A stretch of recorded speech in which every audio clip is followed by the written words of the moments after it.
Hello guys, আজকে আপনাদেরকে একসাথে 3টি মেশিন ঠিক করা দেখাবো, কিন্তু কিভাবে কি করতে হয় সম্পূর্ণ ভিডিওটা মনোযোগ সহকারে দেখবেন।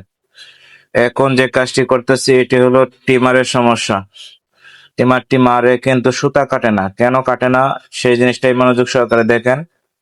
দেখলে অবশ্যই শিখতে পারবেন। যারা নতুন মেকানিক্স তাদের জন্য শুধু এই ভিডিওটা। টিমারের নাটটি লুজ হয়ে গেছিল, টাইট দেওয়ার পর আমরা এখন টিমারটি চালাইলাম, মেশিনটি রান করে টিমিং করে দেখলাম সুতা কাটে কিনা। হ্যাঁ, অবশ্যই সুতা কাটতেছে, দেখছেন বারবার কিন্তু সুতা কাটতেছে। আমরা একটু ফেব্রিক চালাই দেখলাম সুতা কাটতেছে। তো আমাদের টিমারটি এখন ঠিক আছে। হাওয়ার প্রেশারটা একটু বেশি ছিল, একটু কমিয়ে দিলাম, সাউন্ড একটু কম হবে। আমরা আবারও মেশিনটি চালিয়ে দেখলাম সুতা ঠিক আছে এবং কাটতেছে সঠিকভাবে। তো এখন আমরা অপারেটরকে কাজ করতে দেবো, দেখবো অপারেটর কাজ করে কি বলে। তো দেখা যাক অপারেটর কাজ করতে পারে কিনা, সুতা কাটে কিনা। আমার কাজ শেষ, এখন অপারেটর কাজ করতেছে, সিলিব্যাম করতেছে। তো আমাদের দেখবো টিমারটি ঠিকভাবে মারতেছে কিনা, সুতা কাটতেছে কিনা। হ্যাঁ, ঠিক আছে, একটি পিস করলো, এখন আরেক পিস করবে। নেক্সট ভিডিও আসতেছে বাটন স্টিচ মেশিন।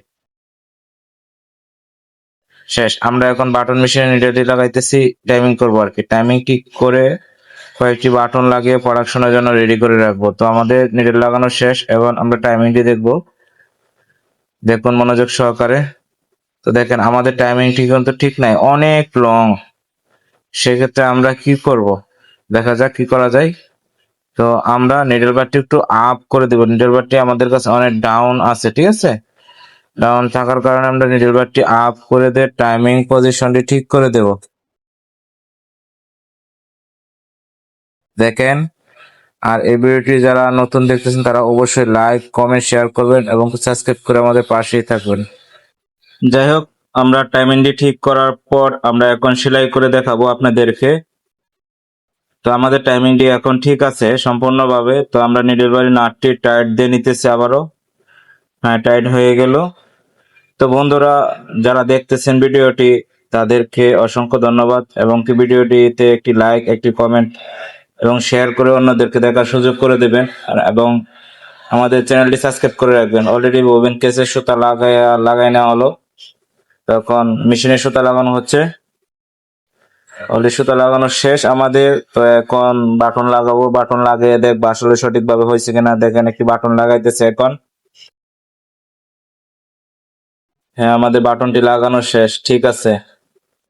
তো আরেকটি বাটন লাগাবো।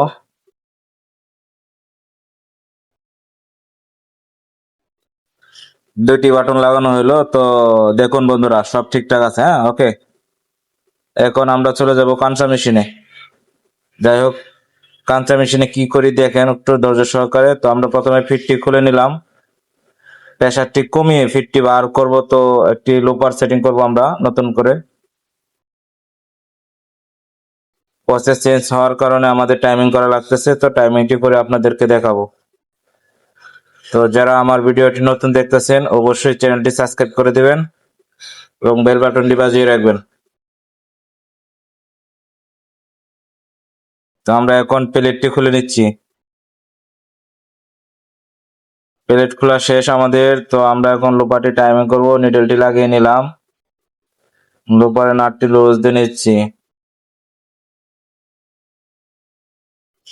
তো দেখেন আমাদের টাইমিংটি অলরেডি হয়ে গেছে।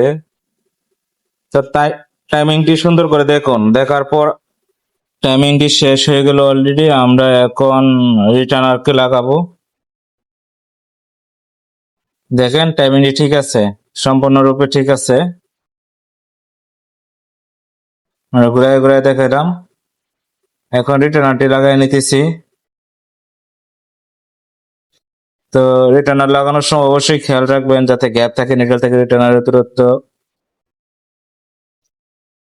তো আমি প্লেটটি লাগাই নিলাম, স্ক্রুটি লাগানো শেষ অলরেডি। ফিটটি লাগাবো, তারপর আমরা এক পিস বডি করে দেখবো ঠিক আছে কিনা। তো আমরা অলরেডি এক পিস বডি করতেছি বেল, আমাদের বেলটি করা শেষ। তো এখন দেখেন বেলটি 100% ঠিক আছে এবং ইভেন্ট গুলো ঠিক আছে।